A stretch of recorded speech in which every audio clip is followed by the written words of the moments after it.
fiction here, which is the first one is a contemporary fiction, I believe, and it is none other than our queen, Sally Rooney. I really, really, really love this book. I have not read Normal People. I have watched both of the series. These have their own series. The one I have here is called Conversations with Friends, and the most popular one is basically this one, and it's like the second most popular one. The first most popular one from Sally Rooney, if you don't know, is Normal People, which both of these have TV shows. You can watch them on BBC iPlayer. I don't know where else it is available, but they're like limited series. I don't think I'm gonna read Normal People after watching it, to be honest, but I really like this one, and I read this one first and then watched the show, and I still enjoyed it. If I was to compare, I like the book better. And it is so fast-paced. There's not too many pages, honestly. 320-ish pages, which seems short in comparison to all the other books that I'm going to suggest. And it is a very fast-paced contemporary fiction, and it is about a relationship, as all of Sally Rooney's books are about, just deconstructing relationships and human dynamics. This one, I will read the back to you. Frances is 21 years old, cold-headed and observant, a student in Dublin and an aspiring writer. At night she performs spoken word with her best friend Bobby, who used to be her girlfriend.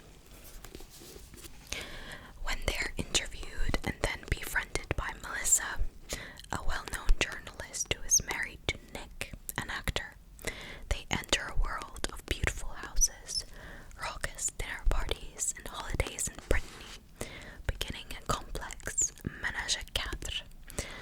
But when Frances and Nick get unexpectedly closer, the sharply witty and emotion-averse Frances is forced to honestly confront her own vulnerabilities for the first time.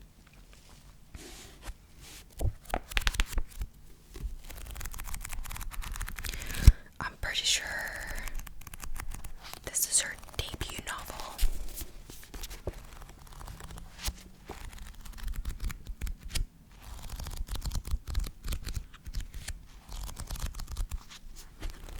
I would read it again because I did forget what happened. It's been a while since I read this,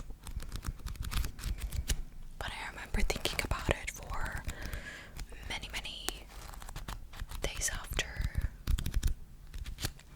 And while I was reading it, it did really leave a mark on me, so yeah.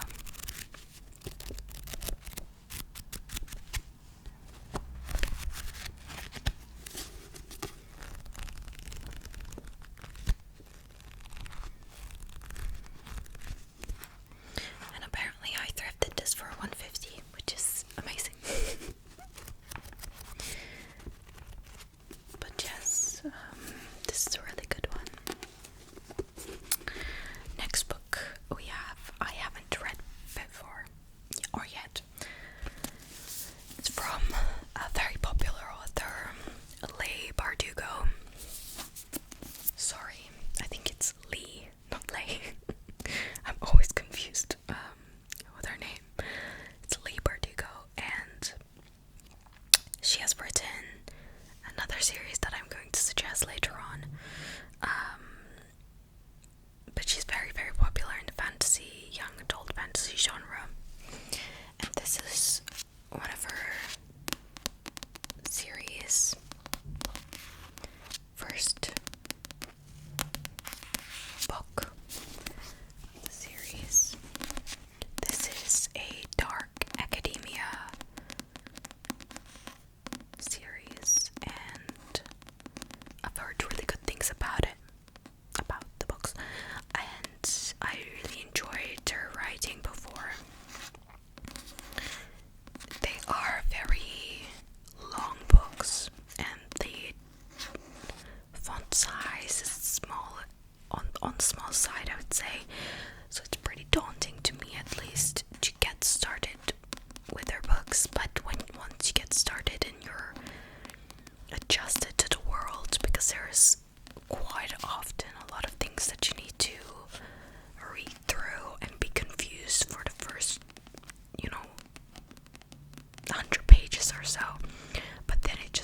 books and you're like flying through it.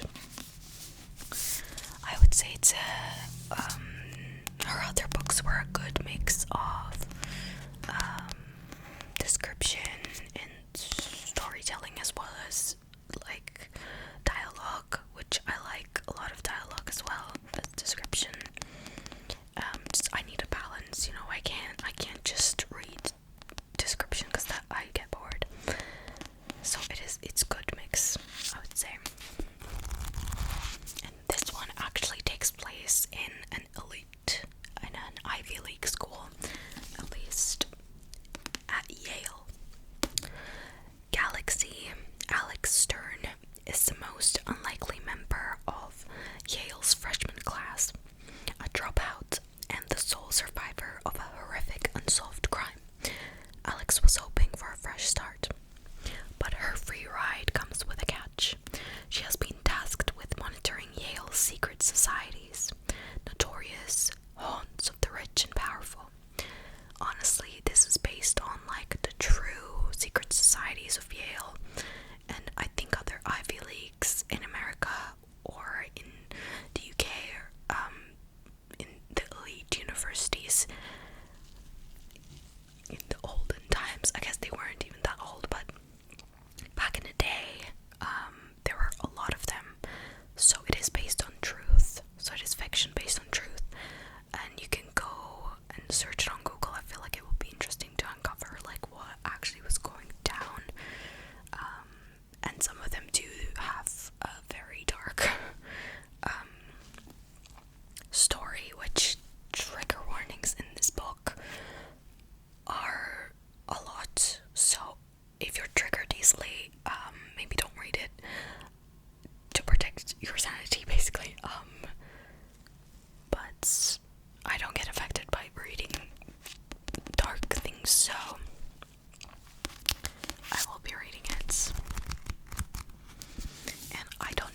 It's a Moby, is her surname, and she lives in this town, Little Kilton, and it's based on an actual town in Hampshire, I believe.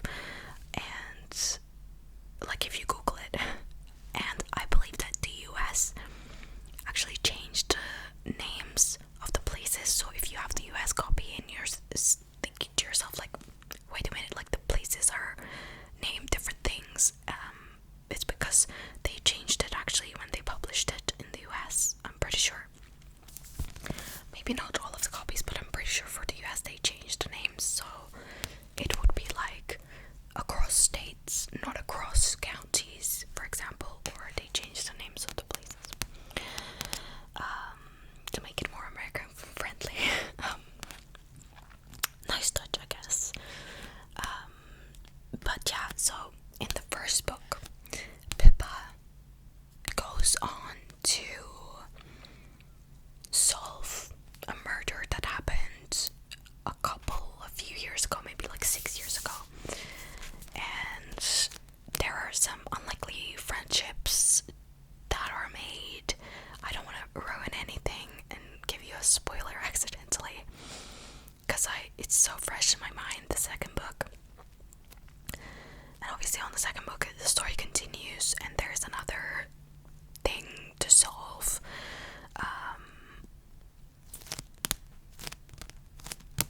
And there's also, if you like romance, there's like a tiny little bit of romance in there.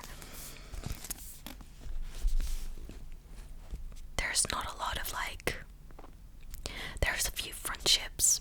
I would say like I'm thinking of like a friendship group, but I don't think it's like the most important part of the book. The most important part is like solving the murderers or the mysteries along with the main character Pippa, and that's why people like it. But also, you know, you get to see her interacting with people, and it's kind of like you get to like her as well, and you're like thinking, oh, why did you do that, or why did you do this? It is written very like easy to understand, a lot of dialogue, so if you like that, it's great for that. Like you can read it really quickly and get through it really fast. I think it's the perfect like read to have in autumn, I would say. And it has like one of my favorite things where it's not just, you know, you're reading a book and it's just text, but it has text messages, it has lists and emails and audio recordings, so it feels like you're actually, you know, going along the investigations and uncovering the mysteries along with her, so that's really cool. And it does have a lot of twists and turns, and you never know what's gonna happen next. Like I kept thinking to myself like, this person must have done this, and I bet this happened there, and I was just wrong. So it's amazing. I would recommend this, and this is a 5-star series for me. Love these ones. I got them, if you're in the UK, you can get them from the Works for £5 each, I believe. So it will be like £15 if you get all three, which is cheaper than if you were to buy them at Waterstones, for example.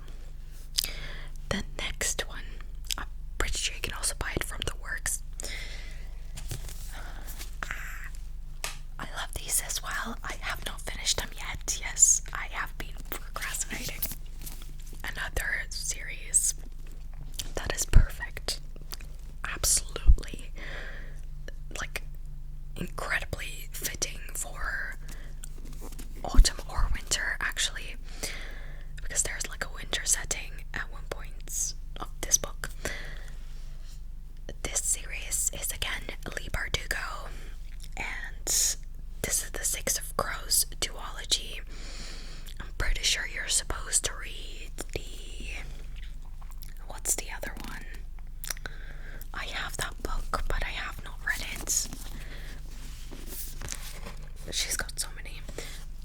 There is a trilogy called Shadow and Bone, and that's like the first time Lee Bardugo wrote about the Grishaverse. I'm pretty sure, because this all takes place in the same universe, so like the same map, but different characters.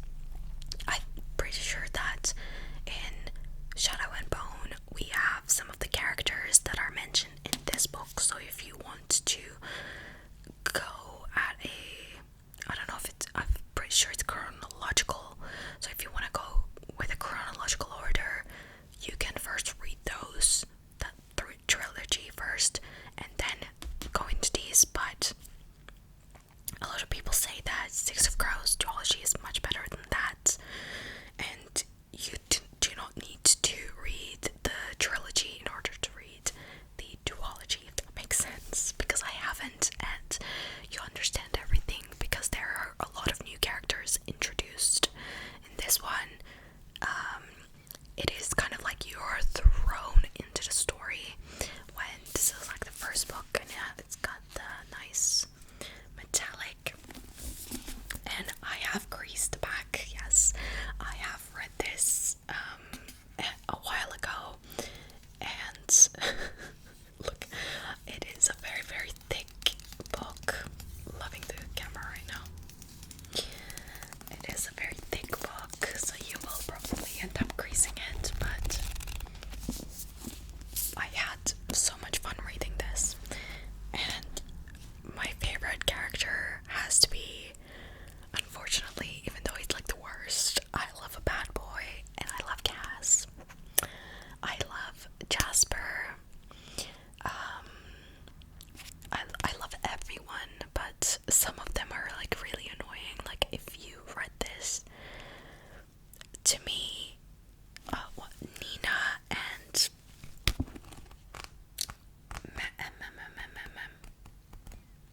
is it Matthew? Is it Matthew? Matthias, not Matthew. Matthias, bloody hell, that guy, like, I cannot with him. These characters feel so fleshed out. Her character writing is amazing. Like I said, I did not finish the second one because I feel like I got some spoilers of what's happening there, and I do not want to read it because I only have 100 pages left, and you know, I don't want to leave the series. I just am procrastinating finishing it. But yeah, I didn't tell you anything about this book. Well, you don't even, it's a fantasy book. I'm just like so excited talking about it. It is a fantasy book where basically 5 people go into a deadly heist. They need to first kidnap someone and then go steal something, and they're gonna like become rich and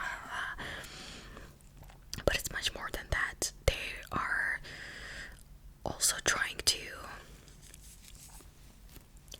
stop some bad people from using this magic that will essentially be, if the bad people are in charge of this magic, they're gonna like take advantage of everybody in the kingdom. You know how the bad people work. I'm so bad at explaining things. I'm giving you the vibe of the stories, not the plots.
before that the book's better, it's always better, but I love the movie. I love the movie so much.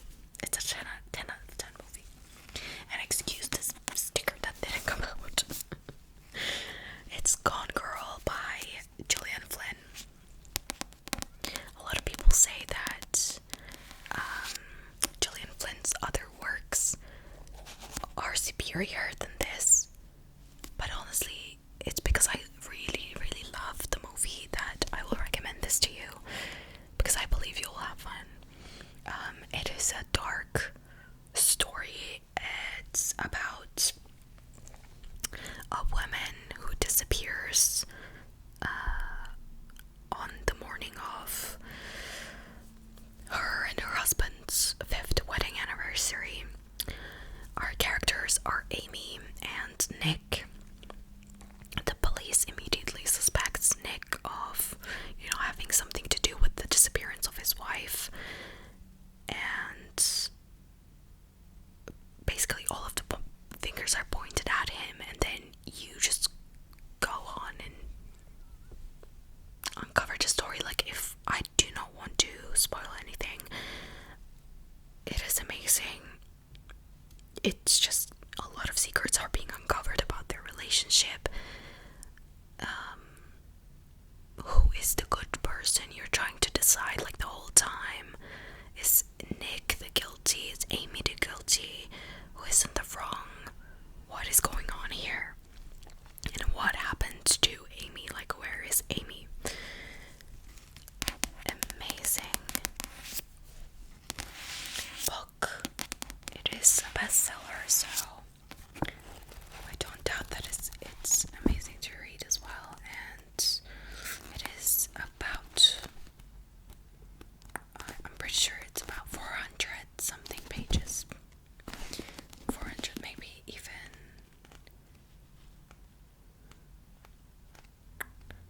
acknowledgements. Yeah, 460-ish pages. Yeah, it's on the thicker side. So if you want a faster read, that's just these series. Next up, I need to move my books, honestly, because my stack is just getting out of hand. You're gonna see. Oh no, God. Not the last book. The last book is the new one. Alrighty. Sorry, this is so awkward.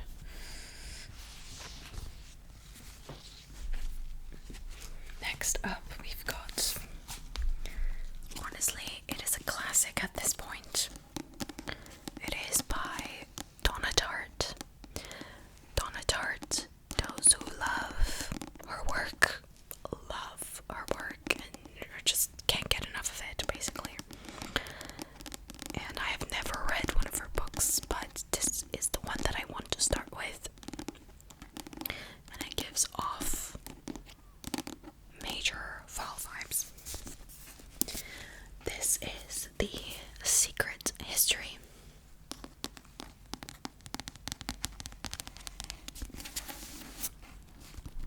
Under the influence of their charismatic classics professor, a group of clever, eccentric misfits at an elite New England college, so again, like a academia vibe, discover a way of thinking and living that is a world away from the humdrum existence of their contemporaries.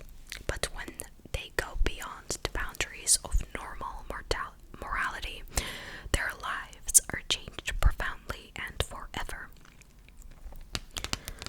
Yeah, that doesn't really give away anything that happens, so this is kind of like a thing that I like in the back of the book, where it doesn't give away any of the plot. Thank you very much. Like, but it's just classic status book that a lot of people are, recommending. I can see there's a lot of dialogue, but also a lot of descriptions. I have no idea what it's about, but also I feel like that is a good thing, because sometimes you just need to go into it blind to enjoy it fully, the way that the author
watched it, because I read this first and then I went to the movies, I was like, oh wait, they didn't show this, and I thought that there were very important details that were missed and not shared that added context and depth.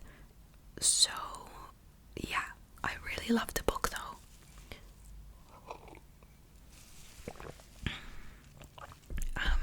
It's by Delia Owens.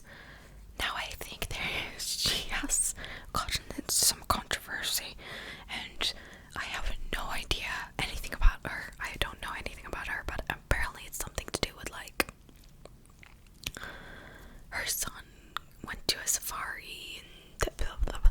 Like honestly, I do not remember the controversy. I'm pretty sure it's something about being racist, because internet, and you know, it's very unfortunate. I think I talked about it in one of my videos where after I found out about this, I talked about it in the members only video. I think I'm holding this up in the thumbnail even, but yeah, I don't remember it. So if anybody remembers and is boycotting the writer because of that, let me know. I just think that I'm just choosing to separate knowing anything about her at this moment, because I read this before I realized that she had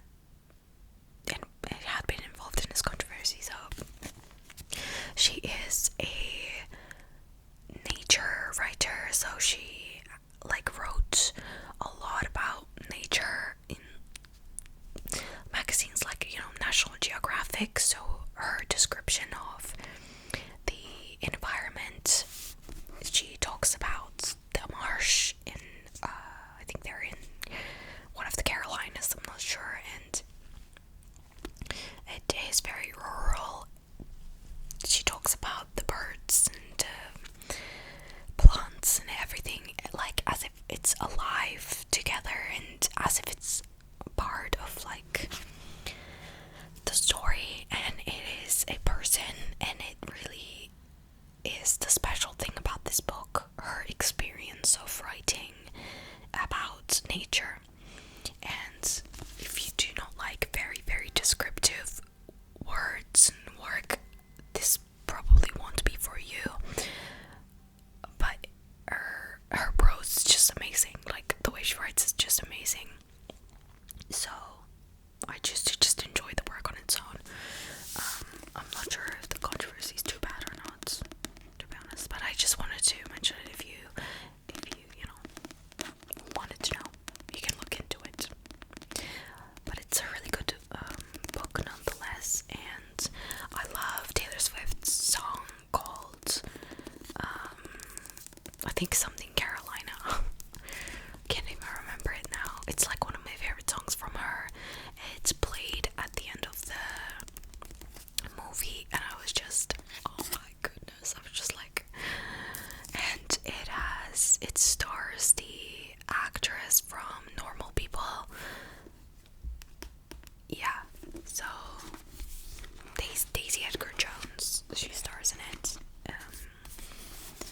If you wanted to picture her, and I didn't tell you what this the plot is about, I just gave you the vibes.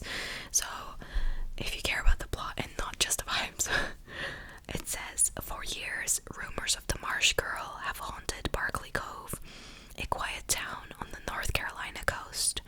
So in late 1969, when handsome Chase Andrews is found dead, the locals immediately suspect Kaya Clark, the so-called Marsh Girl. But Kaya is not what they say.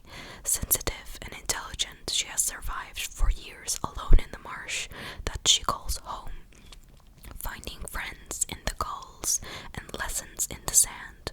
Then the time comes when she yearns to be loved, when two young men from town become intrigued by her wild beauty.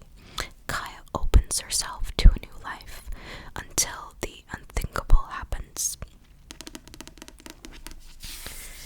It is kind of like a murder mystery, kind of coming of age is what it says on the back.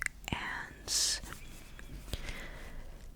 yeah, it's not, I don't think it's a perfect book, but it's a very, I really liked reading it when I was reading it, and it was making me really emotional. So I was kind of angry at the end a little bit, to be honest. But yeah, I don't remember what I gave. I think I gave it like a 5-star, to be honest, because I'm not gonna judge it too much. One of the new releases, I think it's last month or this month, is the second book in, what is the series called? It follows from Icebreaker. If you have read Icebreaker, you know this art style. I should have shown you all the books up close. I'm sorry I didn't, but this is Wildfire. Again, if you're in the UK, you can get it from the Works, £5. I wish I had a discount code. I wish they did something like that, but I love going there for cheaper books. And this has a lot of steamy moments written by Hannah Grace. These two books, Icebreaker and Wildfire, are romance books that are very, I'd say on the surface, it is kind of irritating because it's a little bit stupid, but it's just for, like, you know, if you like reality TV to, you know, to watch and like zone out kind of thing, this is that kind of book. Like, you're not gonna get like a massive lesson from it, but you will be entertained. It's the drama, it's the tea, and it's the spice, basically. And girlies love this book. Girlies love this book. This one also has a hockey player, I believe, and the other one also did. Ice hockey player, and I'm not sure what Aurora does, but it's Aurora and Russ. It says, when Russ and Aurora cross paths at a university party, a drinking game ends with them spending the night together, so it's like a one-night stand trope. But Aurora slips away before Russ learns her full name. The anonymity ends when they both turn up to their first day of work as camp counselors, a job they had both chosen to escape Maple Hills for the summer. Given their history, there's still an obvious tension between the two, but the camp has a strict no-stuff fraternizing rule. I wonder what will happen to the rule. Will it get broken? Russ doesn't want to risk heading home early, but Aurora has never been for the rules, sorry. As things heat up, they will have to resist or risk starting something they just can't stop. They just can't stop it. Can get their hands off of each other. But yeah, 18 plus only. Do not read it if you're under 18. I'd say at least like 16.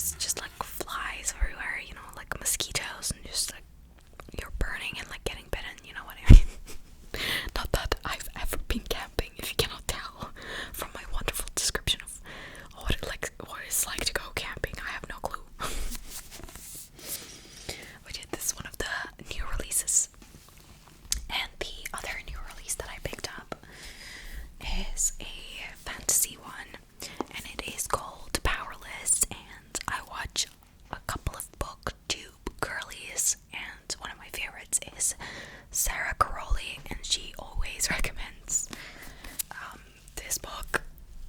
When she was reading it, she just could not stop talking about it, so obviously I had to see what it's about.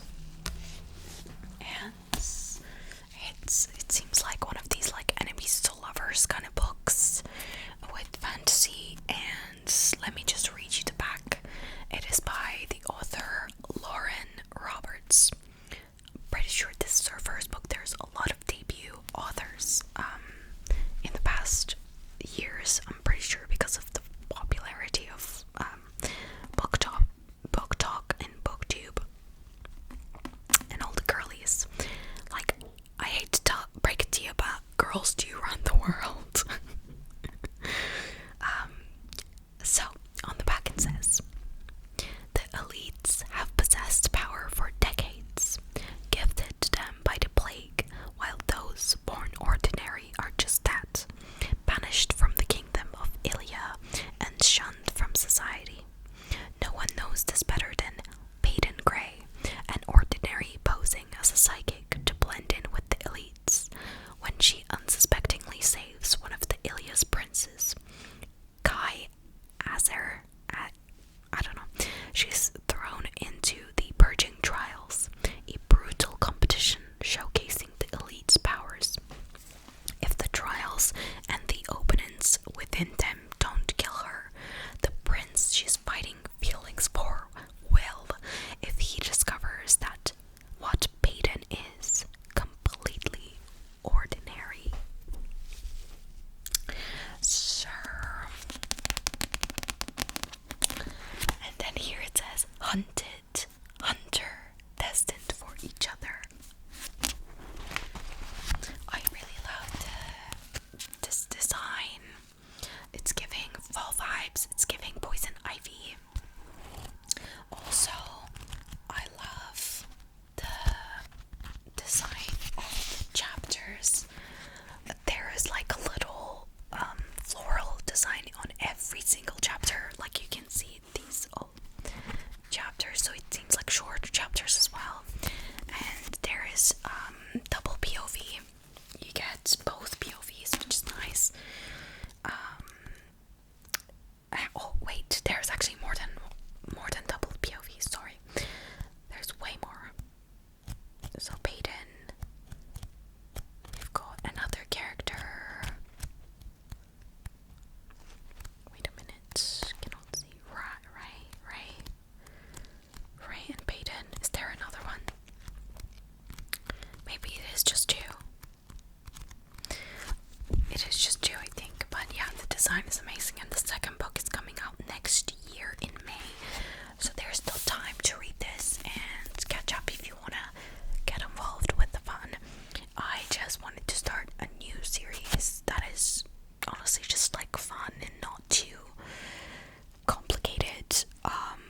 Not like I cannot start Sarah J. Maas series right now because that's a lot of investment and a lot of books. This is just gonna be a trilogy, which is kind of like my sweet spot, I would say, when I'm reading fantasy books.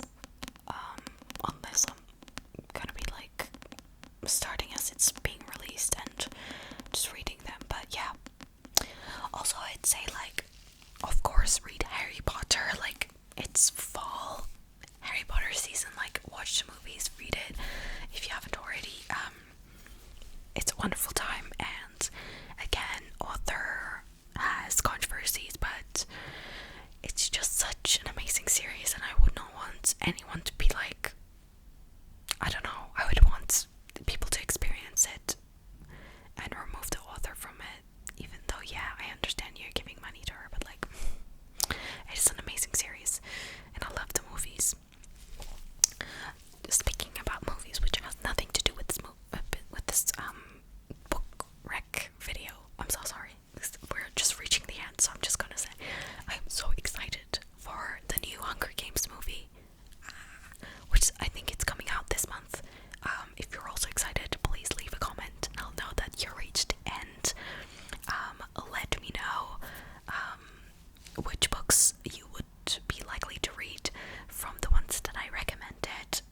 sorry I talked your ear off. But hopefully this was like a relaxing and enjoyable video for you. I feel like you understand that I am not very good at explaining plot. I am better at explaining the vibes, which I like myself